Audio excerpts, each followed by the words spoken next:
Everyone, आज हम start करेंगे यूपी टेट और सी टेट इंग्लिश का पेपर 2। जो अभी तक जितने भी वन वर्ड सब्स्टिट्यूशन जो पेपर में आ चुके हैं ये वो सारे वन वर्ड सब्स्टिट्यूशन हैं। तो स्टार्ट करते हैं फर्स्ट वाले से। One who does not believe in the existence of god is known as. वो जो भगवान पर विश्वास नहीं रखता कि भगवान है, इस चीज़ पर वो बिलीव नहीं करता है। एपेस्ट्रॉट या एस्टिक या एथीस्ट या फिर थीस्ट। तो जो भगवान पर विश्वास नहीं रखता उसे बोलते हैं एथीस्ट, नास्तिक, ठीक है हिंदी में। और अपोस्टेट क्या होता है? अपना विश्वास बदल लिया, मतलब पहले किसी और चीज़ पे विश्वास था फिर अपना विश्वास बदल लिया, ठीक है। और एस्टिक होते हैं जो तपस्वी जीवन बिताते हैं, जो तप या तपस्या करते हैं वो व्यक्ति, ठीक है। अब आते हैं क्वेश्चन नंबर 2 पे। One who can speak 2 language. वो व्यक्ति जो 2 लैंग्वेज बोल सकता है। पॉलीगैमी, बाइलिंगुअल, लिंग्विस्टिक या बाइलिटरल। तो जो 2 लैंग्वेज बोल सकता है उसको बोलते हैं बाइलिंगुअल, बहुभाषी, ठीक है। ये हमने उसमें भी पढ़ा है अपने CD पे में भी। और पॉलीगैमी क्या होता है? जब एक समय से अधिक व्यक्तियों से विवाह, मतलब एक ही समय में एक ही व्यक्ति का अधिक से विवाह हो तो उसको बोलते हैं पॉलीगैमी। और लिंग्विस्टिक भाषा का अध्ययन, ठीक है, भाषा का अध्ययन से जुड़ा हुआ लिंग्विस्टिक हो जाएगा, ठीक है। बायलिटरल तो हो गया, ठीक है।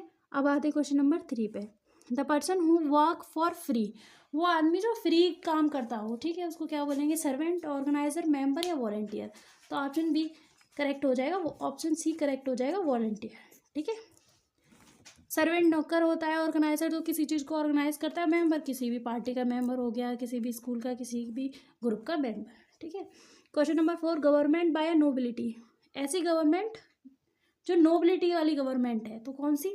एरिस्टोक्रेसी या एनार्की या ऑटोक्रेसी या डेमोक्रेसी। तो देखो, जो एरिस्टोक्रेसी है वो उच्च वर्ग द्वारा शासन की गई, मतलब एक उच्च वर्ग का मतलब है जैसे ये डिसाइड कर लिया कि कोई कास्ट डिसाइड कर ली कि उसको यही करेगी, तो वो हो जाती है एरिस्टोक्रेसी। और गवर्नमेंट बाय नोबिलिटी को ही एरिस्टोक्रेसी बोलते हैं, ठीक है। और ऑटोक्रेसी होती है तानाशाही, किसी चीज़ पे तानाशाही करना। हाँ, ऑटोक्रेसी तानाशाही का मतलब हो गया जैसे हमारे यहाँ पहले जो चलता था डिक्टेटरशिप, तानाशाही वाला जो राज्य चलता था उस तरीके से। और डेमोक्रेसी तो लोकतंत्र हो गया, जो हमारी अभी चल रही है लोकतंत्र, ठीक है। और एनार्की होती है कानून या सरकार की एब्सेंस, मतलब एनार्की हो गई जहाँ पे ना कोई कानून माना जाएगा ना कोई सरकार होगी, वो कहलाती है एनार्की, ठीक है। क्वेश्चन नंबर 5 पे आते हैं। One who eat too much. वो आदमी जो ज़्यादा खाता है। ग्लूटेन, ओवरवेट, ग्रीडी या ओबीस। जो ज़्यादा खाता है, ज़्यादा ईट करता है उसको बोलते हैं ग्लूटेन, ठीक है। और ग्रीडी लालची हो गया, ओवरवेट जिसका वजन ज़्यादा, ओबीस का मतलब होता है ओबिसिटी जो हो जाती है, ठीक है वो। अब आते हैं क्वेश्चन नंबर 6 पे। फॉरबिडन और प्रोहिबिटेड बाय लॉ, ठीक है। तो लेगिटिमेट या फिर लॉफुल या इलीगल या लीगल। तो देखो, लेगिटिमेट का मतलब होता है कानून या नियमों के अनुरूप, मतलब जो कानून बनाए हैं, जो नियम बनाए उसके अनुरूप चलना, मतलब उसको मानना, उसको फॉलो करना, उसके हिसाब से चलना। लॉफुल हो गया कानून की मान्यता, जैसे कोई कानून बनाए उसकी मान्यता हो गई कि भाई ये कानून है और अब आप इसको मानना है, ठीक है। और लीगल, कोई भी चीज़ लीगल है। अब आते हैं कोई भी लॉ मानना नहीं या उस पर रोक लगाना, ठीक है, तो वो हो जाता है इलीगल। तो ऑप्शन सी करेक्ट हो जाएगा। अब आते हैं क्वेश्चन नंबर 7 पे। Life history of a person written by that person. Life history, किसी भी पर्सन की लाइफ हिस्ट्री जो उसने खुद ही लिखी है उसको क्या बोलेंगे? तो जो खुद लिखता है उसको बोलते हैं ऑटोबायोग्राफी। ऑप्शन सी करेक्ट हो जाएगा। ऑटो का मतलब होता है सेल्फ, ठीक है, खुद के बारे में ही लिखना, ठीक है। टेलीपैथी होती है जो संवेदी धारणाओं का उपयोग किए बिना ट्रांसफर करते हैं। कोई भी भाषा को कुछ भी बोलना हो लेकिन उसमें हम अपने सेंस ऑर्गन्स का यूज़ नहीं करते और वैसे ही अपनी कोई बात है दूसरे तक पहुंचाते हैं, उसको बोलते हैं टेलीपैथी। बायोग्राफी होती है जो किसी व्यक्ति के बारे में लिखी जाती है पर वो खुद नहीं लिखता, उसको कोई और लिखता है, ठीक है। और कैलीग्राफी एक तरीके की राइटिंग होती है, लिखने के तरीके की राइटिंग, वो होती है कैलीग्राफी।